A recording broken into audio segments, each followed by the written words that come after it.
Welcome to the Fit to Talk podcast. You just found the #1 health and fitness podcast for performers, and you're listening to a guest episode during which we discuss the realities of a career in the performing arts with those who are fit to talk about them. Yeah, and if you like what we do, then please leave us a review, 5 stars preferably, or on Spotify, click that follow button. Also, if you like our meaningful, helpful, and accurate information, then you may want to be coached by us, and if so, then Fit to Perform is for you. Yes, it is, and you can find out more information over on our Instagram or our website. Moving on, we have an incredible guest for you today, who was part of my very first job. Yeah, your very first job, and we've graduating. shared a role. Both him and I have played the Pharaoh. Yes. And both you and him have played Reuben.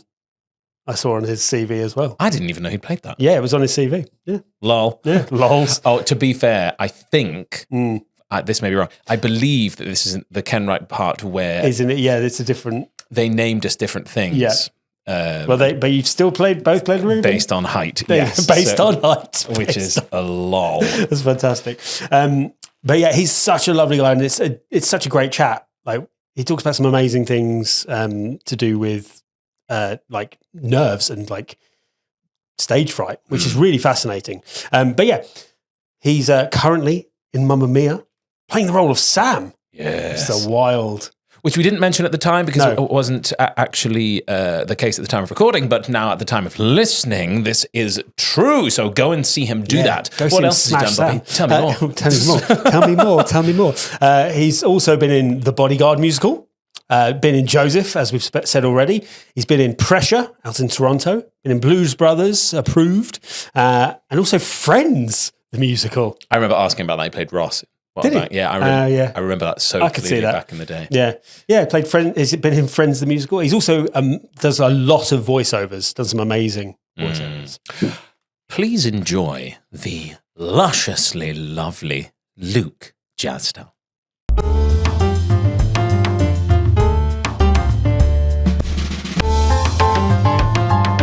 It's fit to talk. So you do regret the cello? A little bit, yeah. Do you regret playing it?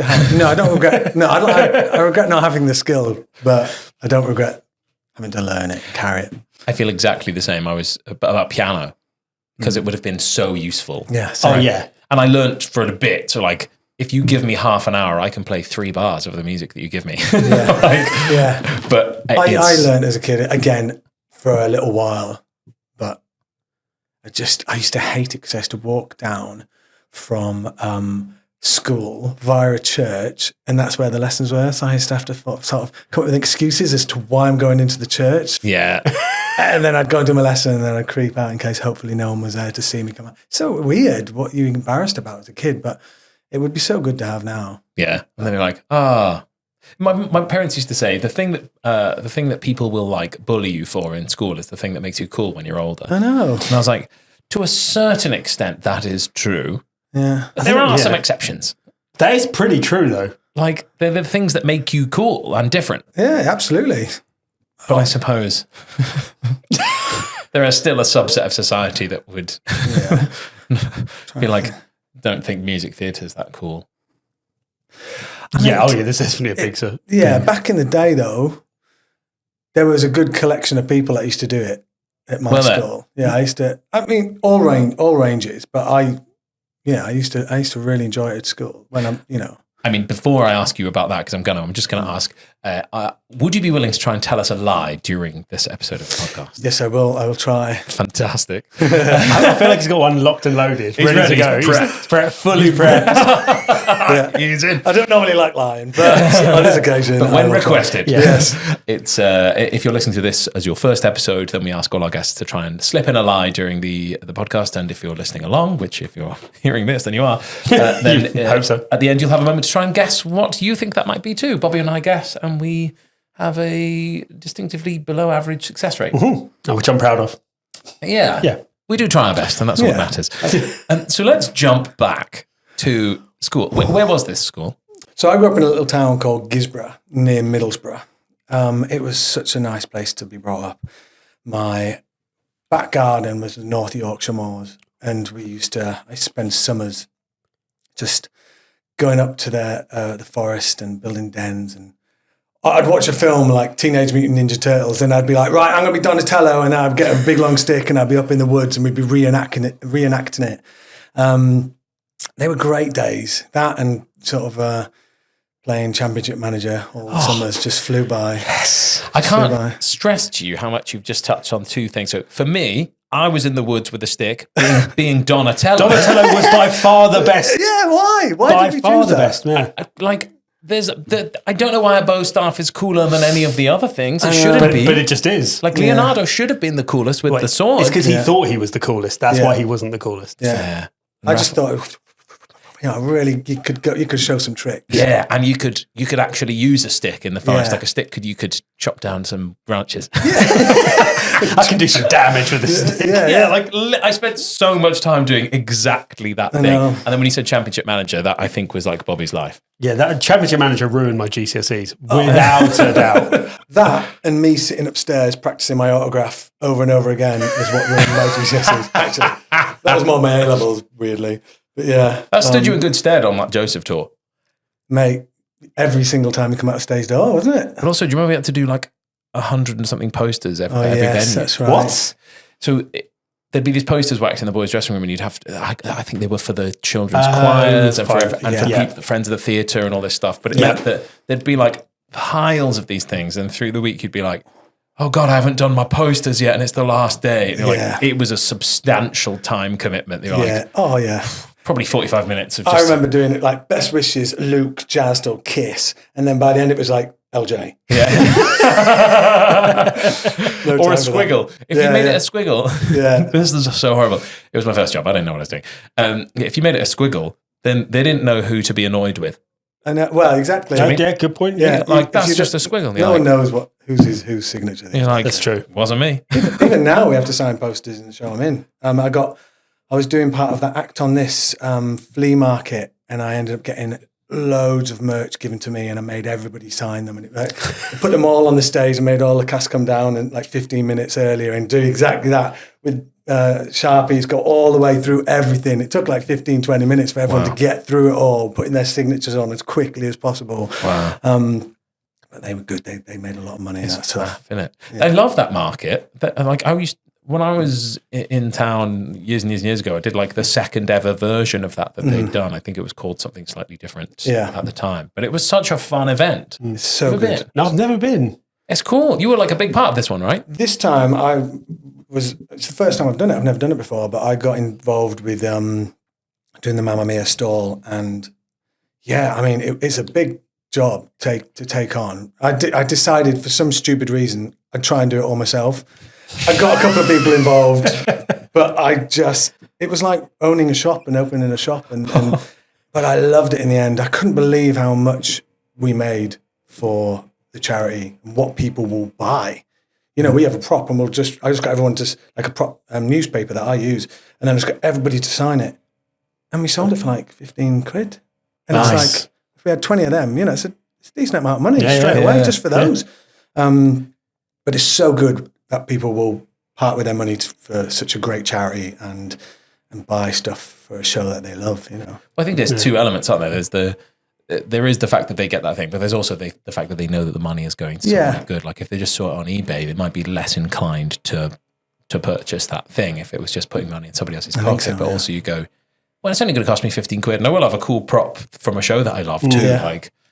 Like you can do such good things with it. If you're really clever, like we did this, I managed to persuade them to let me have the front page of the sheet music of each song or a collection of songs. And then I got the people who sing those songs to sign it. And it then got framed and it was on card and it just looked brilliant. Mm-hmm. And they flew out as well. But again, you know. Did you like rip the edges and like use an old tea bag? The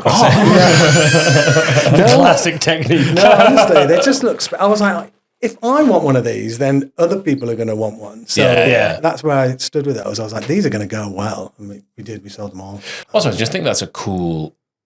I think in general of like a show that you've been in, you know, I don't know where you sit on that stuff. You know, like people having like show memorabilia of shows they've been in their home. Like you have a few, don't you? Yeah, we got just some like show posters, which is like stuff you've been in. I had all those. I can't.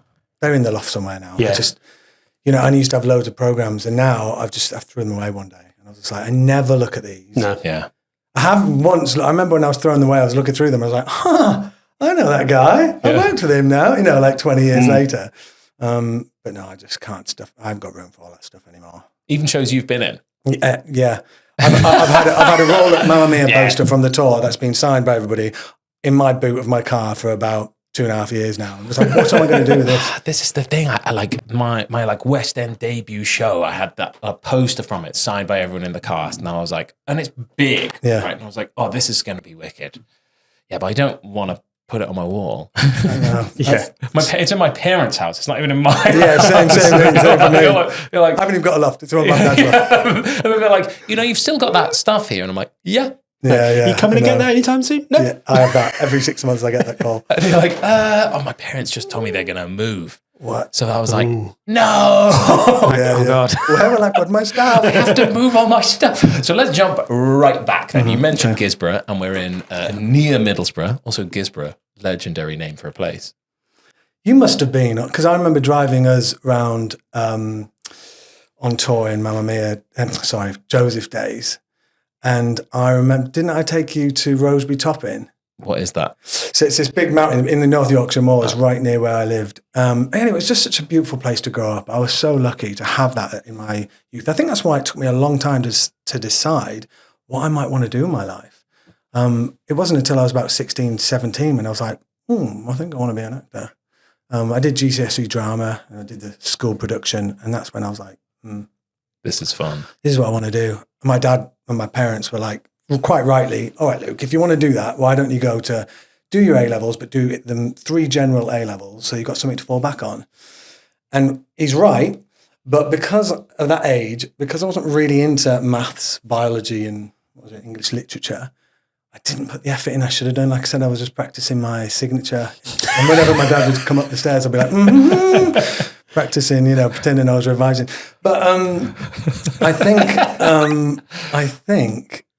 if maybe it's a funny one, because if I had have studied, say, drama, A-level, and theatre studies, whatever, I may not be in the industry, because I may have fallen out of love with it quite quickly because of the academic side of it. Whereas I ended up, so my route into the industry was I did the 3 general A-levels, pretty much got rubbish grades, more of a benefit of the doubt kind of grade, and a handshake. But I then went to work in a bank, Royal Bank of Scotland, and I did the amateur musicals. This is after my A-levels, after I tried to get into drama school, but just didn't get anywhere because of my A-levels, but I had not much experience, only from GCSEs. Anyway, I went to work in a bank, was working in a bank doing the amateur musicals in Darlington Operatic Society. They were brilliant. We did Darlington Civic. We did. We used to have 2 shows Classic. a year, 10 to 12 nights, I think, each show, and proper full budget, always sold out because you've obviously got your friends, your family, and it was such a great experience, such a great way to learn if you want to do the industry, but also learn skills. I then did one particular show. It was I did 5, 6 shows, but there was one show, it was Copacabana, and I was playing Stephen/Tony. Oh, what a show. Yeah, it's amazing. And I was like, right, if I really enjoy this, and if I get good reviews, and if I get good feedback, I'm doing it. I'm going to move to London. And sure enough, I had a great time doing it. Lots of nice reviews and stuff. And I was like, right, I'm going to do it. So I transferred through the bank that I was working for to a London branch. I don't think I told them I was going to be an actor, but I may have done. And so I transferred through the bank, and it was a very different industry back then. I mean, I was printing off headshots and handing them around different agents. I was going to open calls. I couldn't afford a stage newspaper, so I was going into Smith's, and we didn't have voice notes back then. So I would ring myself on my phone and open the stage newspaper and read off all the adverts, and then get home, play it back, and then know where I'm going for the open audition or where to send my CV to Cameron Mackintosh, etc. Just such a different industry. And then when I got my first professional job, I went onto an on-call contract with the bank, which meant pretty much a 0-hour contract. And just went and did my first professional contract, and then came back on call whenever they needed someone. Whenever I was between gigs, I had that to fall back on. So I was very lucky. As not many actors in this industry have that sort of flexibility. I was very fortunate to have that. I'll always be grateful to the bank for that. But also I worked hard. Like, I hit targets, I smashed targets. I was brilliant at customer service because I knew that this job's brilliant for me to have in between any acting jobs. And then, went from there really. But actually, after about sort of 6 years of getting jobs and then going back to the bank, and, I was doing decent jobs, like kudos stuff, a summer season in Haven Holidays. And then, God, it's funny, not having trained yet at this point, bear in mind, I had so much like naivety in the industry. Firstly, when I got my first kudos contract, I hadn't got an agent, so I negotiated myself. And I was like, you're offering $420 a week? I can get $500 at the bank. And instead of them going, we'll come back to the bank, they went, okay, all right, we'll give $450. And silly stuff like that. And then I even was like, and actually on that first contract, I was like, when it comes to the pantos at Christmas, I'd really like you to consider me for a part. And they were like, yeah, okay, whatever. But they did. And then sure enough, that Christmas, having done a summer season at Haven Holidays, whatever, I got a contract doing panto with Chuckle Brothers. And then that led on to the final year of me touring with the Chuckle Brothers, with their first and only touring panto. Wow. Where I travelled in their Winnebago. I lived with Paul Chuckle in his like huge house. I can't remember where it was. And then I used to travel with them to and from each venue in their Winnebago, playing hearts in the back, listening to all their stories of like how they got into the industry. I love them. They're amazing guys. I used to sit and watch them both at the side of the stage, just thinking, wow, they're incredible. But yeah, so that was an incredible gig. But I wasn't getting the jobs that I really wanted, the big tours, the consistent 1-year contracts, or, I was getting to finals in different things, but not quite getting the job. And that's when I was decided I'm gonna have to train. I'm gonna have to save up as much money as I can, and go and do some training somewhere. And I was working as, oh God, let me just get some water. This is the funny stuff. He's getting ready. Audio description, we've got a slightly open bottle of, what is it? Well, it's apple juice, because actually I can hear myself clicking, my voice. I don't know if you can hear clicks, but apple juice is really good for voice clicks. Oh. Isn't it like the closest thing to saliva? Apple juice. I don't know. I think I remember hearing some performer say that. It's like rather than say water, it's the closest thing to like natural saliva. Yeah, green apple juice is great. That feels like something that's nonsense. Yeah. It's probably not factual information, so don't take it. Yeah. But, voice coaches somebody listen to this are like, no! I feel like it was Jeremy Jordan said it. I might be making that up. Yeah. Well, in that case. Yeah, I do. It's what I have next to me when I do some voiceover stuff from time to time, and I always have a glass of apple juice right next to me. Do you know, I was thinking that when you first started speaking, I was like, I wonder how much voiceover stuff Luke's done, because you have a wonderful storytelling ability. Oh God, I'll take that as a compliment. Thank you. I listen to myself sometime and go, God, I'm so boring. I am so boring. Turn me off. If anyone's listening to the podcast, just feel free to fast forward at any time. Skip 30 seconds. Yeah, I don't blame you. On speed 1.75, whatever. So I was doing this job. I was working as a crash test dummy for Mercedes-Benz World in Weybridge. I know. I was dressed as a big red crash test dummy, and I was called TED, the Technical Endurance Dummy. And I'd be like, hello, everybody. Welcome to Mercedes-Benz World. And I'd be like welcoming people. They would make me do these different crashes, safe-ish. I mean, looking back, I think, how did I do that? But full-on crash test dummy suit, I got decent money for back then. It was like 200 quid a day. This was 20 years ago almost. No insurance. We'll take that. And honestly, I used to have half an hour on and half an hour off, half an hour on and for like a whole day. And obviously the summers were brilliant. I was raking it in a way. I used to do these crashes. They used to put me in this simulated crash where obviously the airbag would come out and I'd just clatter into it.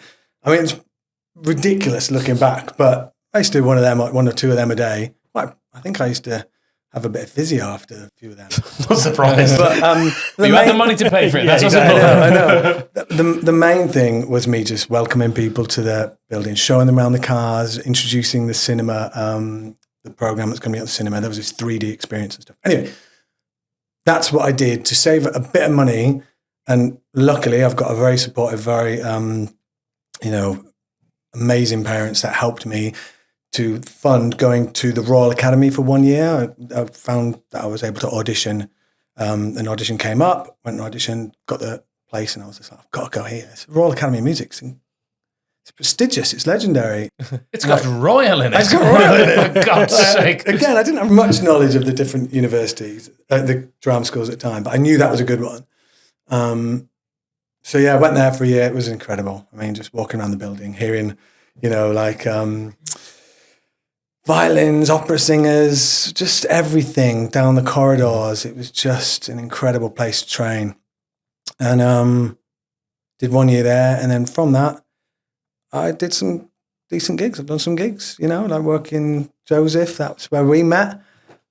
I remember us traveling in the car together and me making you, and I used to do it to anyone who came in the car, as part of the journey, if it was a long journey, I would get someone, I don't know if you remember this, you'd have to speak for 30 minutes. And I'd set my time, you're not allowed to ask a question. I'm not going to ask you questions. You're going to speak for 30 minutes.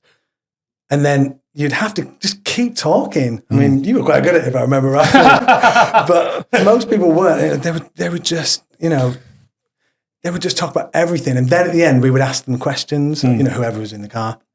So basically, you were like my podcast before podcasts were kind of a thing, really. I was in the car with you a lot. I really, really remember that because it was when people came in and you'd have this moment of like the first 5 minutes or maybe even 10 minutes for some people. I remember one member of the cast, I won't name who it was really struggling with talking about themselves in any way, shape or form. But once you'd sort of got past that and people realized that you weren't going to comment on what they were saying or interrupt or acknowledge in any way, that you were just going to listen, people actually talked about things that tended to surprise even them. And some people got emotional just at the pure fact that you had a genuine audience of people who were there to just listen to you. And it was, I absolutely remember that. It was, I think, a big lesson for me, especially coming from the background I had with my family who tend to just talk more than listen. So it was definitely part of a learning curve for me to go, oh my God, there's so much value in shutting the fuck up and what you see out of people. Yeah. I think it was an acting lesson or something. I probably heard it, that people had done it in drama schools or whatever, and I thought, no, this will be interesting. But it was fun. And then obviously you ask questions after, but it's tough to talk about yourself for half an hour. Think of things. But I would literally start, you a bit like this, you sort of start at the beginning, you work your way through, and but it was fun. It was good. They were the good times. I've got a lot of gratitude for that, for Joseph. It was the hardest job I've probably ever done. But I've got, I met my beautiful wife on that show. I've got friends for life from it. And it also just made me realize that after you've done 12 shows, 10 shows a week, you should never moan about doing 8 shows ever again. No, that's a lie, because it's still hard. But those were tough times, weren't they? And it's almost like, I think almost a rite of passage. Everybody should do one of those shows to show you how hard it is when you're in the industry. Yeah. And also, it's a bit like that Panto schedule, isn't it? In that same kind of way, where you're like, there's loads and loads and loads of shows. There's no break, but with a Panto schedule, the timings are often different. You'll have like 1 a.m. and stuff. But with the Joseph one, it was all like matinees and evenings, even on the 3 show days. They're doing a 1 o'clock, a 4 o'clock, and a 7, and you're like, guys, there's no. When do I eat? Like to do this stuff. I'm with you. It was my first musical, like of any kind of scale, and it was brutal. It was brutal. I found it hard just physically anyway, but also mentally. I mean, I don't know if you remember, but I think it's important to talk about it. But I used to have, and still do to this day, suffer from stage fright. It's just something that's always part of me. Stage fright might be a bit of a, no, that's what it is. Performance anxiety, stage fright. And, I had it back at the Royal Academy of Music. That's when it really peaked. I'd always been a bit of a nervous performer. And I think it comes from not having any training until I was 6 years into the industry as a professional. And at Royal Academy of Music, when you're pushed to your limits, you've got a year to learn as much as you can. It definitely hit me then. I mean, I still had a great year, ended up playing, with the support from the school, the Royal Academy and whatever. They suggested I get some hypnotherapy hypnotherapy sessions. And I did. I did like 2 or 3, if not more. I think they paid for it, or they paid for some of it, and whatever, it doesn't matter. And they helped, giving me the techniques to lower my adrenaline, because that's what it comes down to. A lot of performance anxiety is a heightened adrenaline. It's a defense mechanism. You, like any fear, you create the fear. Your brain creates the fear. So a bit of hypnotherapy, a bit of psychotherapy, whatever, helps you to uncreate it. It's harder to uncreate it, that's for sure. But also it gives you get some techniques to lower your response to that thought that you're having in that moment. But like in Joseph, I mean, Christ, I was awful. I still did. I was happy. I did a good job and blah, blah. No one the audience would never have known. Would have never known. But when I'm stood behind that Sphinx and you're opening the second act with, the Song of the King or whatever, I had to visualize everything I could possibly think of. I was trying all the different techniques. I had a plastic bag in my lycra catsuit in case I needed to throw up or whatever. God knows what I would have done if I'd had thrown up in that plastic bag. Where that bag would have gone. Wow. Straight in the audience. A gift. I think it was just another sort of like, it's okay if you need to, And I got into a habit of not eating 5 hours before a show because I was like, well, my stomach will be empty. So it was because the adrenaline was so high, it used to make me feel sick and I used to be worried. Anyway, long story short, I still get those moments, but I've got the techniques to deal with them. And the reason why I very rarely tell people. I tell people if I can see that they may have a bit of anxiety, because I think it's really important to acknowledge and help and suggest, because I know what it feels like to have nerves so bad that I used to say to people, I would rather jump out of a plane than go on stage right now. And people are like, what? Because I'm sure it's the equivalent. And at one point I was so determined. I was like, I know that I could easily do a bungee jump off the biggest blah, blah, blah in the world. And when I got to, I was on tour in Bodyguard and we went to Macau, and there was the biggest bungee jump, the biggest commercial bungee jump in the world. And I was like, I'm going to do it because I want to see how I react to being up there compared to how I used to feel going on stage full of stage fright, anxiety or whatever. And I did it and it was like a breeze. I could do that 10 times a day than how I used to feel at the height of my nerves going on. But the reason why I'm talking about it, I thought it'd be good to mention it. I know people have mentioned it before. I've listened to some of your podcasts, but I think it's still out there. I think there's a lot of people that still suffer, but I can't stress enough how fantastic some of those psychotherapy sessions, hypnotherapy sessions are for any kind of fear, not just performance anxiety, but all sorts of stuff. And they've helped me. They've definitely helped me, because I remember being at Royal Academy of Music and I got up to do something on stage in front of an audience, some sort of competition, and my fingers were tingling because obviously probably not breathing properly. I can remember seeing stars. I can remember being like white as a sheet. I can remember seeing white, but still doing what I did to a good level. But I was like, I'm going to have to stop this. I'm going to have to change my career path. This ain't for me. I'm glad that people I lent on, the experts in that field were able to help me, give me distraction techniques, give me all these different anchors and things to help me use when I need to use them if ever this comes up again. But also just the knowledge of knowing how to lower my adrenaline.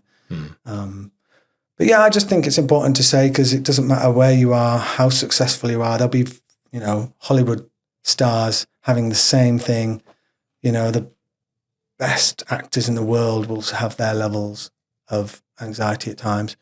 When I worked with Clive Rowe, and the guy was so insanely nervous and anxious before a performance, and as an onlooker, you're like, but you're incredible in this. You're literally and it doesn't even, none of it seems difficult to you at all. It's not like you're on the edge of what your capabilities are, but super nervous. And we've spoken a little bit about this.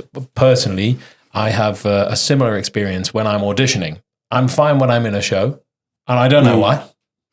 I'm okay with that. But when it's an audition room and it feels like the stakes are there, my body flips into that little fight, flight, or freeze mechanism. I feel like I'm in danger, and that's what happens. And you go, oh my God. And actually, it took me way too long to realize that was the case.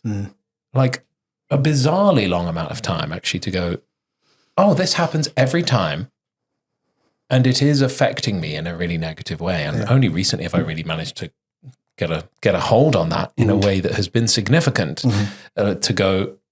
And now I've found a method of going in and going, oh, I feel like myself, and I can do the things I've prepared, and I'm in this wonderful, wonderful place. For you, what are those tips and tricks? Would you mind sharing? No, I'd love to share. I mean, I have a few different things. Through some of the sessions, I worked out that my confident color was yellow. Everyone will have their own colors. I think some colors associate different things, like blue will be quite calming, and all those kind of whatever you associate, whatever you personally associate. So that yellow was my confident color, and I would stand there behind the Sphinx, and as soon as that goat went up, I would imagine yellow paint falling down from the sky and covering me in yellow paint. And it was almost like I would imagine how cold it would feel and the drips. I would imagine it in such detail that I'd forget that I'm about to do what I'm about to do. And there's that. There's also something called, anchoring. So like if I'm a really, really calm place, I'm really content. Like when you're on holiday and you're next to the pool, you've got nowhere to go. You've got a beer in your hand. You're reading your best book. The pool's there in case it gets too hot. You've got your beautiful wife next to you. Yeah, life is good. Nothing to worry about.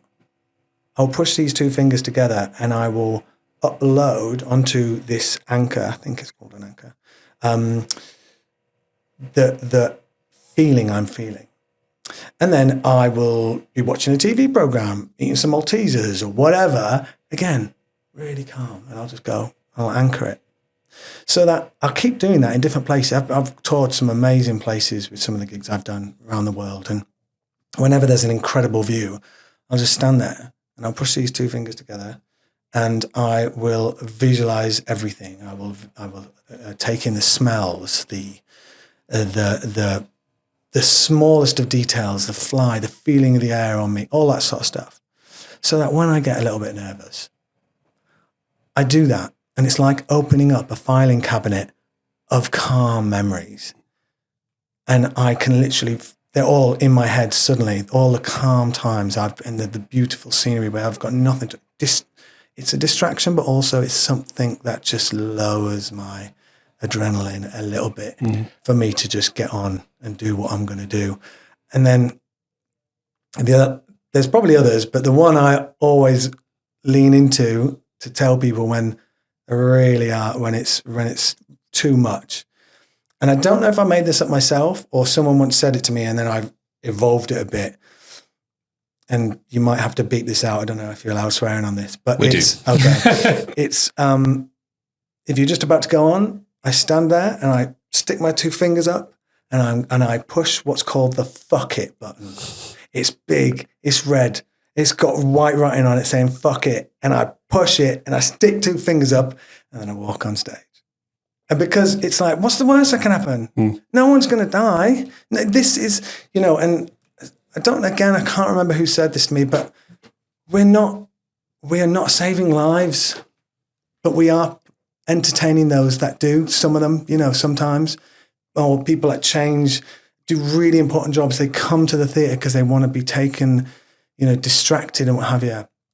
I think it's when we did Mamma Mia for the NHS post-COVID. We were outside, that's right. Somebody said to me, said to all of us, we're not saving lives, but tonight we're performing for those who do.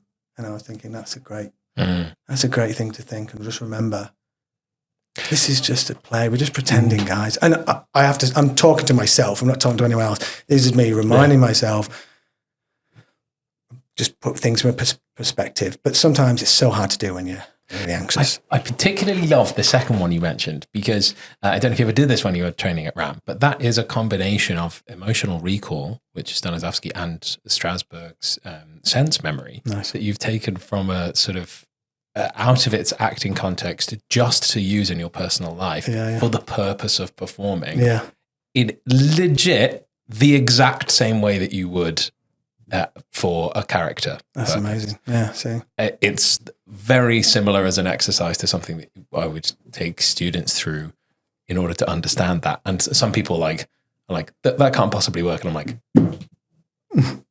you're kidding me? Yeah.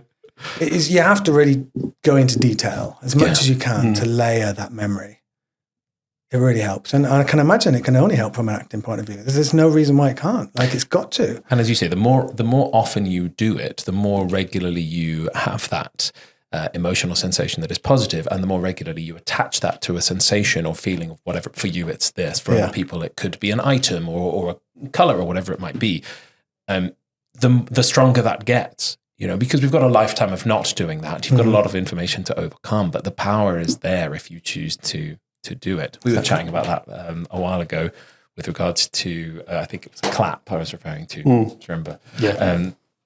To inspire the same thing. You have to be very careful about when you use it to reinforce that feeling too. Like if you were standing watching a view and on that day you actually weren't feeling great, you're starting to muddy the water of what's there. So exactly. You have to build it up in a very conscious way. Yeah. And people start thinking that you're speaking about kind of magical nonsense, and you're like, no, we're kind of just machines. Like, honestly, the brain is the most powerful thing in the world, and what it creates in you can be uncreated, can be reversed, but it's a lot harder to reverse. So you've got to put the effort in. I don't think I'll ever be a confident performer as such, but like my wife always says, like, that she thinks my nerves are my superpower, because sometimes that they make me not do a better job, but sometimes I'm just more connected and this, that, and the other. And I think she's right.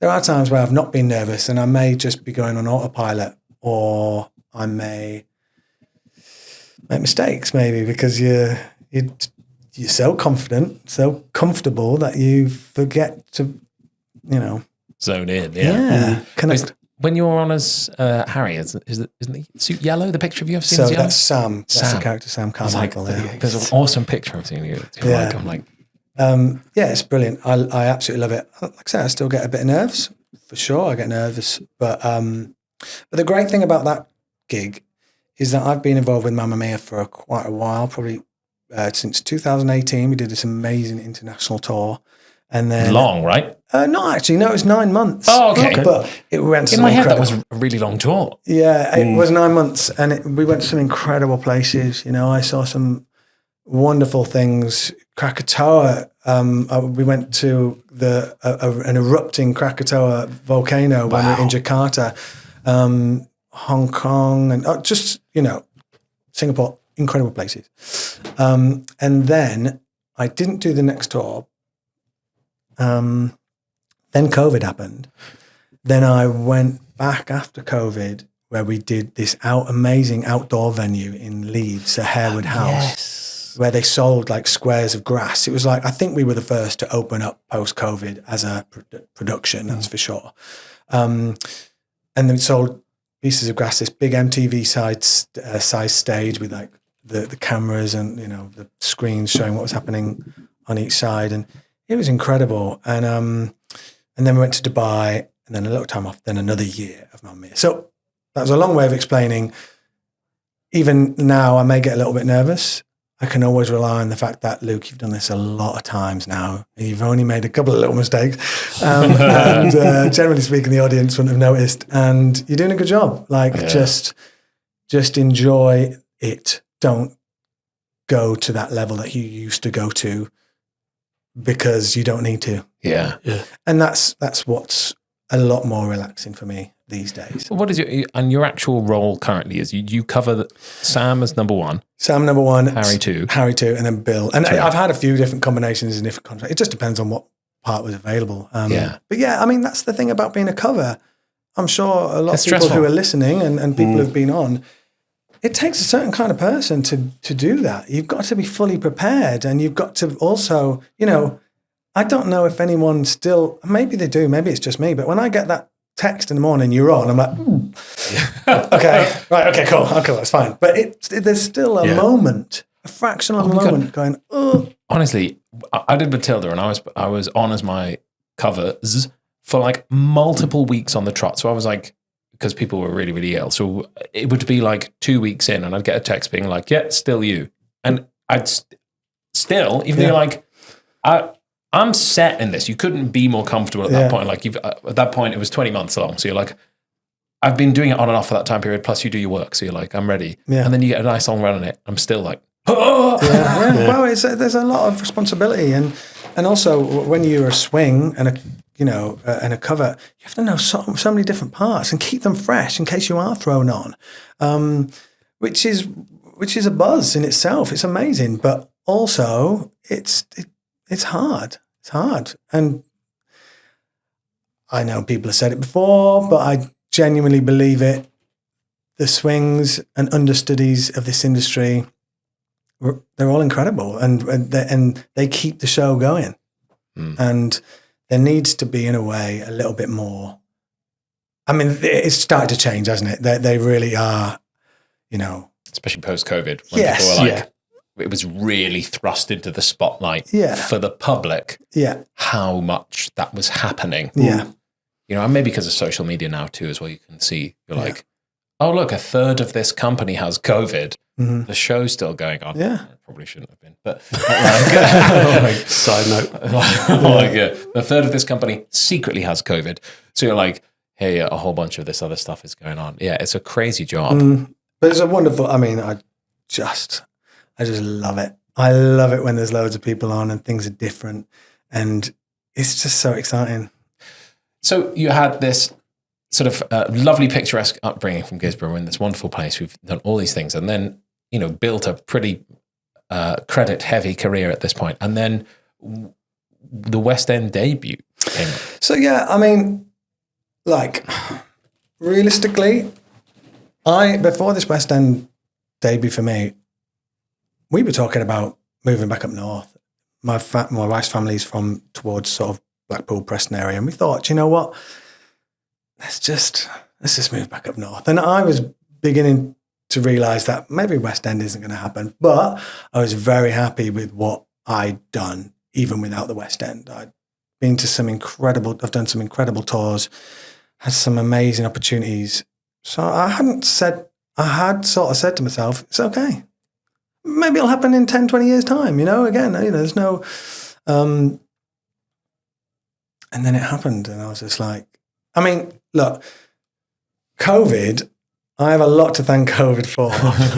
Not the disease, the time period. Yeah, the time period, because I think, like anything in this industry, just every now and again you need to reinvent yourself if things are plateauing, or you're not getting seen for certain things. You just maybe reinvent yourself, My dad used to say, Luke, why don't you change your name? I was like, no, I quite like Luke Jasztal. He goes, yeah, but, they might think you're from Poland and they want someone who's British. I was like, well, they can see on my show. Obviously, that's what parents don't fully understand the industry, but he was kind of right. I did even think about just doing my first name and my middle name or whatever, just to reinvent myself. Like, hopefully people who, had never seen before have got someone else new, some new talent, whatever. Please be called Jazzy Luke. Jazzy Luke, yeah. Jazz hands. So COVID happened and I was like, do you know what? I'm going to stop dyeing my hair. Because I used to dye my hair from the age of 19. I had this little white streak here. And I used to dye it every 2-3 weeks just to keep it light brown, the one that, what it used to be. And then COVID happened and I was just like, I'm just going to see what it looks like if I let it go grey. People had always said to me, Luke, leave it. I was like, no, I'm not. It's going to age me a lot. And then since then, I've had a lot more opportunities because I've now got, in a way, a hair colour that suits my age. Because, like I say, it took me 20 odd years to get my West End debut. Like, I tried, but also I was away for a lot of it on tour and stuff. So you're not always available. But, that was always a tick box. I always wanted to achieve it. And, luckily, because of Mamma Mia, the show that keeps giving for me, that's for sure, got the chance to go into the West End. And I'm loving it. I'm loving being at home. The journey to and from work is like an hour. It's great. It's great. It's been such a great year. We've had an amazing year with the 25th anniversary, the new cast from, the Stevie and Tobias who joined from the TV program. It's been an exciting year. And I'm happy to be there. But it took a long time and I nearly gave up. I don't think I ever gave up. I would have always fought for it, but it was very close for becoming less important as a life goal. Yeah. I love that. And I just love that story that it's like, because there's this weird thing about it, isn't it? That you go, this is a West End theatre and this isn't, first of all, in London. And also like the sort of prestige that comes with it. You're like, how different is the West End version to the tour one you did? I'm not saying about Mamma Mia specifically, I didn't see the tour, but there are shows in which the tour might be better. Yeah, absolutely. But we still, because everybody else builds it up, there's that thing of being like, well, I do want to have done that. Yeah, exactly. And also when you set dreams when you're young, that was one of my dreams. And no one's going to change my dream. That's it. I want to get loads of tours under my belt so that one day I can be in the West End and get a tube to work instead of going back to a crazy lady and a cat. £70 a week gigs. Touring. £70 a week digs. What year is it? Exactly. Joseph times you could get. Oh my God, yeah, we did.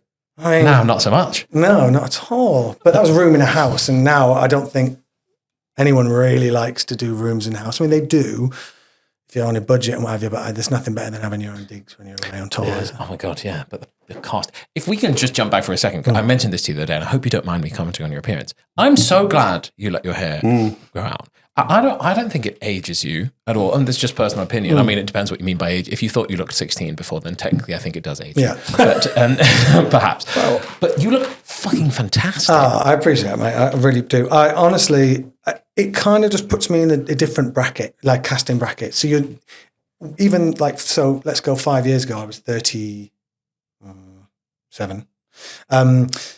I was still old enough to be a dad, a young dad, whatever. But I don't think I really looked it enough. And I think especially on stage, you need to just be a little bit older.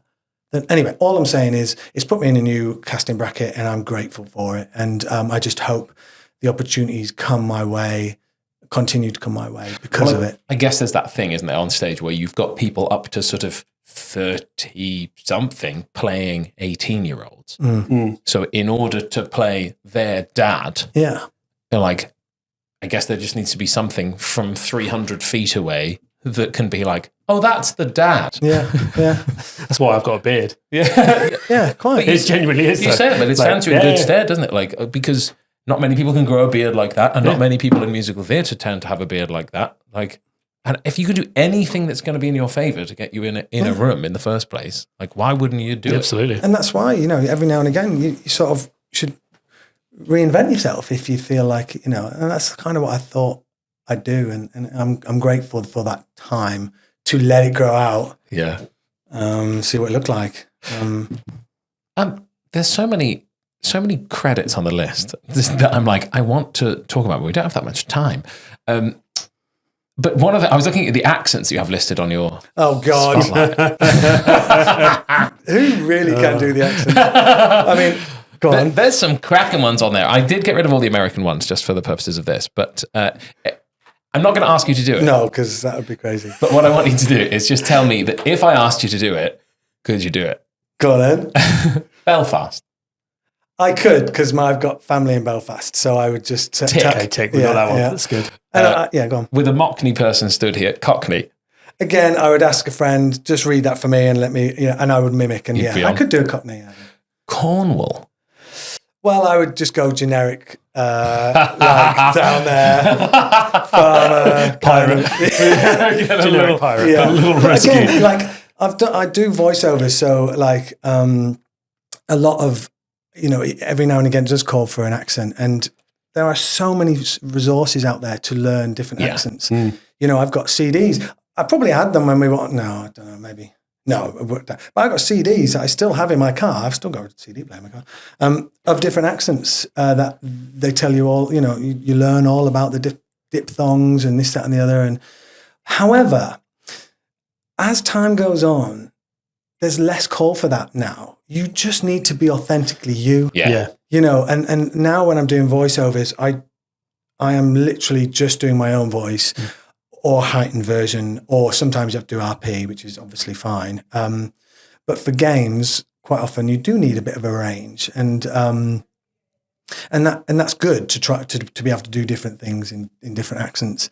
But like TV and film, but it has changed so much, hasn't it, over these past 10 years? It's more about just being you. If they want someone from Belfast, they'll get someone from Belfast. Yeah. So just be good at being you, and sometimes that's hard. Yeah. So I won't ask you about the French and the German. Nine. So, want to move on? Yeah, so I thought we were going to do the rest of the accents. Is there anything about the industry or fitness or wellness or anything at all that you'd like to see get in the bin? Yeah, I would like to get self-tapes and auditions that have been sent through where you've got 24 hours to prepare them. I want them in the bin. I think there should be a standard minimum of at least 48 hours, at least. And then on top of that, I think there should be some more, what's the word? When you can see everything. Transparency. Yeah. I think there should be a lot more transparency as to whether your self-tape has been watched by the casting director.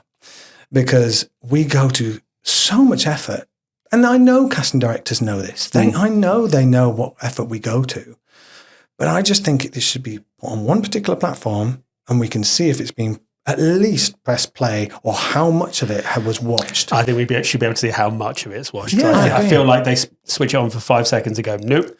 And then you're like... also, you want to know whether you should have got that in earlier. You get a deadline until Friday. Well, if you're busy, you're going to put it off a little bit, but then you think, well, okay, maybe I should have got it in on the Thursday or the Wednesday or whatever. Yeah, what happened? Because they probably found who they wanted on the Wednesday. And then the rest are just, they ain't got time. And I get that. They're so busy. Agents, casting directors, they're so busy. What they do is fantastic. But it's an excuse. In my opinion, I agree with you, because however busy you are, organize it better. We're busy. Like you, let's say you get a tape now, you're in a job, like you might have another job in the day, and you've got 24 hours to do this. You would find the time to do that as a professional, and you would deliver that tape. Like, have some decency to show it the same level of respect that you're asking for people to do the thing. I just think we go to so much effort, learning the lines, getting a nice setup, investing in like a microphone or the lights, these kind of, to give you the best chance. So when you go to that effort, I just want to know it's been watched. Yeah. And I just want to know whether, I don't even necessarily need the yes or no as much these days, because I've kind of got used to the fact that you sometimes will never hear. But I'd love to make sure, I would want the peace of mind that they sat and watched at least 20, 30 seconds of it. Do you know what I mean? And then it's always good feedback, because if I only watch 20 seconds, what should I be doing more in that first 20 seconds, which is a lesson in itself. We already know we should be grasping their attention straight away. They're busy people. But I just think I mean, you can't put that in the bin as such. What I mean is I just wish there was more transparency for self-tapes. It's in the bin. Straight in the bin. Oh, I absolutely agree, and I'm sure you do as well. Yeah. Do you have any advice to somebody who's entering the industry now? I do, actually, and I like to give my 10 pence worth or 2 pence worth, even if they don't ask me. But I had to write them down because basically I've always had some advice, and they were the 3 Ps. But as the industry changes slightly, I've increased them slightly, so then there's now 5 Ps. So I'll tell you what they are in one go, and then we can, elaborate slightly. But so it's positivity, proactivity, persistence, patience, and preparation. So I always live by these 5 Ps. Stupid, really. But say positivity, for example, right? I just, again, maybe it's because I always just think there's something around the corner. Yeah. If you're doing the other 4 Ps, something's going to come. Something will happen. So you just got to be positive. Proactivity, that's probably the most important one, I think. I used to do, and I still do, one thing every day towards my career, whether it be reading a text out loud, watching a film, seeing who was directing it and who cast it. It can be anything from just singing a song or, can I mention other companies here on this? So there's this year over the past few years, I've been doing some voiceover training through a company called Gravy for the Brain and another one called Act on This TV. So they have such an amazing platform of interviews with casting directors and directors and other actors that work in the industry. Just watching one of those a day, or listen to it on your walk to the train station or in the gym, like listening to this, this platform that you give us of actors in the industry who, just listen to this in the gym or it's one thing. It doesn't have to be big, but just one thing every day towards your career. Persistence. Just keep going. Like, you just got to keep going. Like that song, I get knocked down, but I get up. Just keep going. I remember being at Royal Academy and George Hall. If anyone has ever worked with George Hall or been taught by him, I feel very lucky to have had a year. He is this incredible man who's done so many different jobs, but has worked with so many people. But his one bit of advice, which I'll always remember, was after you've gone to an audition, come out, go for a pint or a coffee, whatever. Think about it as much as you like. After you finish that pint, that last mouthful, just stop thinking about it. There's no point. You can't change it. You couldn't change it even when you're drinking your coffee, but train yourself to forget about it until the next audition. I mean, if anyone works out how to do that, please let me know. but I'm in that market. Yeah. But if you, I guess it's like anything. If you Make a lot of money. Yeah. If you do it regularly, then sooner or later you go, do you know what? I mean, I am a bit like that now with self-tapes, and it's probably a bit easier because you send it and that's it. Yeah. Tapes, gone. Yeah. Never. And when sometimes I'll get an email being like, you didn't get this. I'm like, I don't know what that is. Yeah. Like, for the most part, I don't remember. I did the tape. Yeah, exactly. And then it's gone. But when you've had to show up in the room, I do struggle more with that. Yeah, definitely. Yeah. It's a lot of effort to get there and to be prepared for that audition and stuff. But I know what you mean. It's not easy, but I think it's just like anything. If you practice enough, sooner or later, one day you'll go, finished. Right, what's next? Preparation, again, it just comes down to being prepared. If you get a self-tape through, hopefully you've got more than 24 hours, learn the lines, go to an audition, be prepared, read as much of the script as you can, really, ask some questions to someone who may have done the show, whatever, just be prepared. And patience. Did I say that one before? Anyway, patience, it took me 20 years to get on the West End, and I have been patient. It has been, there have been times I've thought, maybe it won't happen. But whatever your dream is, as long as you're proactive and positive and doing all the things, just be patient. It will come. And so, like, if I ever speak to anyone who's brand new, they're in their first show and they can see I've done a few things, I've done a few gigs. If they do ask, I do lean on those 5 Ps because I think it kind of sums up what you need to do in this industry, this ever-changing industry. And it's harder. It just gets harder, especially with, people coming in who haven't trained. And I think training's so important, like in whatever format you do. This is a really embarrassing story. Have you got time for an embarrassing story? Yes. Yeah, always. There's always time. So before training just gives you that sort of gives you the skills, but also gives you a lot of like what to say in auditions, what to do, how to be. And I had a singing teacher, this is before I trained, I had a singing teacher and he gave me a song. I wanted to sing, what is it from Avenue Q? Purpose. And then he went, okay, well, we need something else. What about this? Empty chairs, empty tables. This will show the richness of your voice. And I was like, oh, okay, great. This is when before empty tables and empty tables, empty chairs, empty tables was overdone. Do you know what I mean? It was quite early on. Anyway, so I went into my audition and I sang the first song. They went, oh, got anything else? I went, yeah, I've got empty chairs, empty tables, because that will show the richness of my voice. And I remember looking and seeing the panel do that thing, when they sort of like push their arms against each other. And I thought, they must be excited about this. But then it wasn't until like I got a bit older, I was like, oh God, why did I say that? Because I was so naive. I was so untrained, so inexperienced, and I thought that's what they want to say. That's what it's people. Also kind of earnest, though, isn't it? Yeah, unless you didn't sound rich. Vocally. Well, I don't know. I thought I did a good job. I'm sure I did, but I look back and it's so embarrassing. This will show the richness of my voice.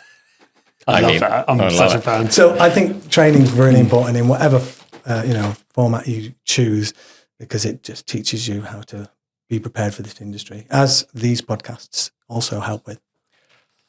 Well, it's time for us and everyone at home to see if we can guess. Neither of us are looking at you, Luke. It's on purpose. To see if we can guess whether we think Luke has slipped in a lie, and if so, what we think it is. Yeah. I'm convinced he has slipped in a lie. I definitely think he slipped in a lie, but I think there's so many options. No idea what it is. There's the Chuckle Brothers. That was... The living with them might be it. That sent some alarm bells going. It could be something small like Copacabana was not potentially the musical in the Amdrams. I also thought potentially maybe he didn't practice his signature all the time. I thought that might have been early on. Sneak that in. I buy that. I want that to be true. I want that to be true, but because I think I did that. My signature's awful. So is mine. I was there like trying to make it work, and nobody wanted it anyway. God, what do we want to go? There was another one that was in there, and I can't remember. I feel like we go with yes, and maybe the Chuckle Brothers. Something to do with the Chuckle Brothers. Okay. What did you want to go for? No, let's do that. Sound disappointed in me. No. Oh, fine. Yes, we think that you have lied and it was something to do with the Chuckle Brothers. If we have to say, then maybe that you didn't live with them. So that is truth, actually. I did live with them and I did travel in their Winnebago to each... Which is mental. We didn't cover that. That's just wild. Mental. But the actual lie was when I was working as a crash test dummy.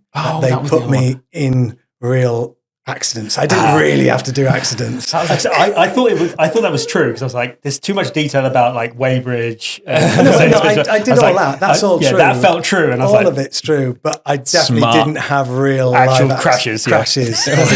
Which would make sense. Yeah, exactly. But I'll show you. 200 quid sounds pretty good for exactly for crashes. I'll be in the crash for 200 quid. This is what I was wearing. I don't suppose you can see it. Oh my God, that's terrifying. Yeah, that's me with Sir Sterling Moss. Classic. I also met him when I wasn't in costume, but I prefer the costume one. So that was what I That's fantastic. But not a well real life done. We did accident. not. Hopefully, at home you were more successful in that than us. Yeah, almost certainly they were better than us. Let's play another game. Okay. So this is going to be a game of this or that. It's going to be a 1 minute lightning round, a la Friends. Steffan will give you two options. You got to pick one, nice and quick. I'm as really- quick as I possible. love Friends the musical. Yeah, I'm really I love undecisive. So Friends this could the be musical. Well done. this could be a chaos. This could be chaos. Okay, 3, 2, 1, go. Eggs or bacon? But eggs, White bread or brown bread? white, The US office or Friends? are both equal, but I really do like the US office. Cardio or resistance training? Resistance, McDonald's or Burger King? McDonald's, Singing or acting? acting. Cows or corn? Cows or cow on Yoga, yoga or Pilates? Pilates, Family Guy or Love Island? Family Guy, Domino's Pizza or Papa John's? Domino's always. Sport or dance? Sport, Alcohol or chocolate? chocolate, Matching socks or mismatching socks? matching, Coke or Pepsi? Coke, Sophie or Sky? both. Game of Thrones or Glee? Game of Thrones. Books or Kindle? I'm liking my Kindle, but I do like a book. Sorry, book. Clean shaven or beard? Clean shaven. Personal chef or personal stylist? Personal chef. Opening night or press night? Both equally awful. Sexy or smart? What? Sexy or smart? Sexy or smart? Sexy. Shower or bath? Shower. ABBA or Whitney Houston? Both. Whitney, she's the queen. Dogs or babies? Dogs. Snakes or badgers? Badgers. Theme park or water park? Theme park. Running or walking? Walking. Director or choreographer? Director. Bobby or Steffan? Both equal. 1 minute 18. Yeah, I'm That's terrible. close to the longest we've had. Yeah. There's still way off. There's a couple. There's a couple super That could slow have taken ones. longer. I was actually really impressed with my decision making at some of those. Normally it takes me forever. We should explain the cows and corn thing just for those who aren't. Joseph O'Fay, obviously both of you have played the Pharaoh, and he asks the question about his dreams, right? About Yeah. seven cows and 7 cows, 7 echoes, and 7 ears of corn, and Yeah. and thus and there we are. So just so that other people are in on the joke rather than feeling excluded. Okay. Absolutely. Luke, thank you so much for joining us, Guys, thank you for having me, and thanks for having these out there. They will be helping people, I'm sure. I love listening to them in the gym, and I think what you're giving out is fantastic. So thank you. Thank you so man. much, man. And when you're listening to this, go and watch Luke in Mamma Mia Do it. in town. And thank you at home or wherever you might be for listening. Yeah, and if you've enjoyed this episode, click those like and subscribe buttons. Find us on Instagram at Fit2Perform West End. As always, if you've got any questions you want answered, slide into those DMs. I'll be in there being a crash test dummy. Thanks again for listening. If you like what you've heard, we've been Fit to Talk with our wonderful guest, Luke Jasztal, and your hosts, me, Steffan. And me, Bobby. And if you didn't like it, we've been Joe Wicks. Peace out.